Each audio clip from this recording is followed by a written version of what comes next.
What's up, everybody? Pastor Nate here, Wake World Ministry. I just want to have a real moment here with you. I'm going to start with the question: what are you going to do about it? Um, Before I begin, I love my country. I do. I'm doing this because I love my country.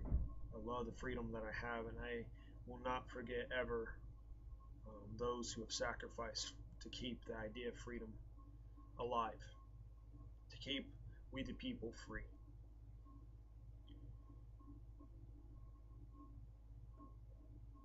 But I also know that this video is not going to be enough.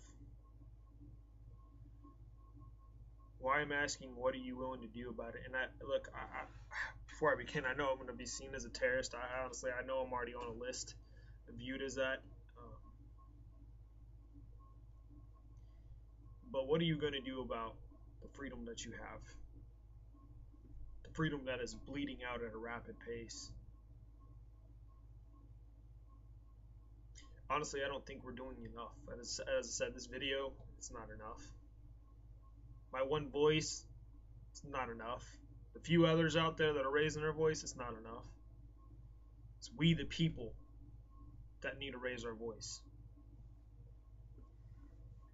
The corruption has been going on for too long, people. I'm not saying go up in arms. I'm saying go as peaceably as we can.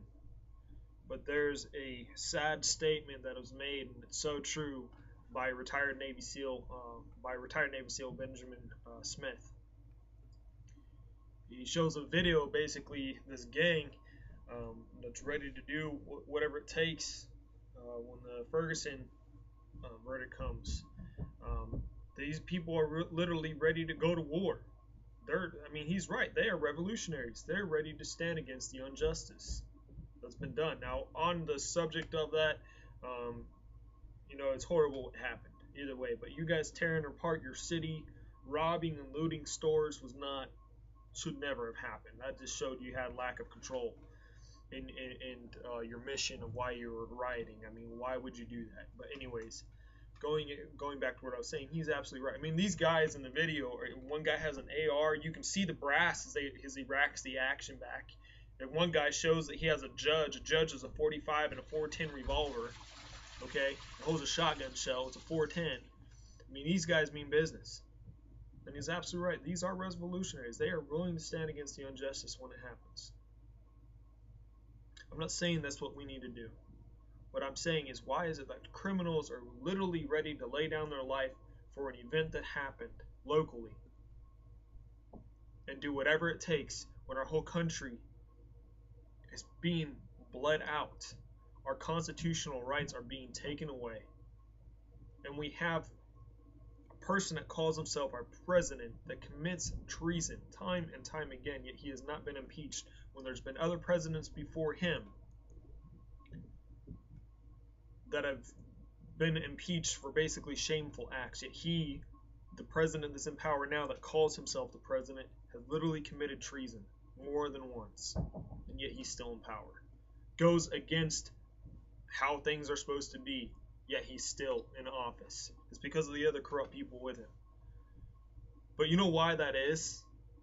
It's because we're so used to the system and we don't want to take the risk of, I have a mortgage to pay, I can't take time off. It's because we won't take the time to raise our voice as one, as we the people, to speak out against this corruption by literally hundreds of thousands going to a place where it's technically not even a part of the United States, talking about DC, and demand change. And not just the White House, not just those corrupt offices there, but across the whole country, and demand a change. And we're not leaving until that happens, literally, whatever that means. And again, I'm not saying go up in arms, but if you look at other countries and what they do what the people do until they get what they want, until the corruption stops, they don't leave.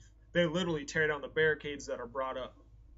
And you police officers out there, you military out there, you politicians out there, remember that you swore an oath, a yes, a promise to we the people, to keep us free. You swore an oath to the Constitution to keep that alive. You didn't swear it to the president.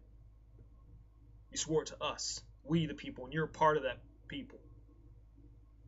Your family is a part of that people. Your friends are a part of that people. So just remember that. But until we do that, people, there's gonna be no change.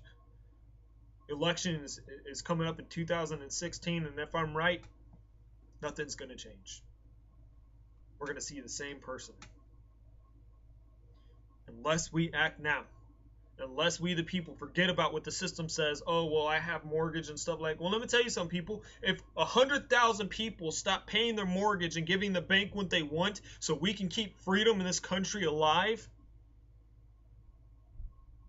If we took our kids out of schools from being indoctrinated by saying the government gives us our rights. That's happening here in Ohio. That's a lie. It's we, the people, that give each other freedom. It's we, the people, that give each other the rights. Because it's our voice, it's our opinion. It's not the ones in control. If that's the truth, then we've been under dictatorship for far too long. And people have been bound down to Nebuchadnezzar when he says to bow, and they bow. Well, I'm asking the few that stand to stand now and raise your voice as one. To go to the source and demand change, demand people to step out of office and step from power. We want someone different. You're not doing their job. You're not for the people. You're not for the freedom of this country. You're for something else, and we don't want you. We want to kick the elite out because we, the people, can still have freedom. I'm not a Democrat or Republican. I stand right now as a Christian first, but also as a free man in a country that has freedom bleeding out. I'm going to say it again. And it's going to take action like this for something to change. Until we come to that realization, before long, unless you stand now and raise your voice, it's not going to matter when stuff really changes. It's not going to matter what job you have. It's not going to matter where your kid goes to school. Take the time now to act. God bless you all. God bless America. And Jesus Christ loves you all. Just to let you know. That's most important. Please share this if you agree. Again, I'm not doing this to glorify myself. I'm doing this to wake people up. That it's time. It's time for us to raise our voice. It's time for us to demand a change and literally mean it.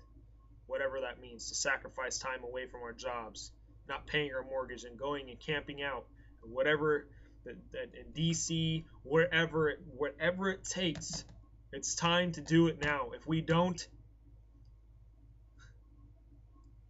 it's not going to matter very much longer.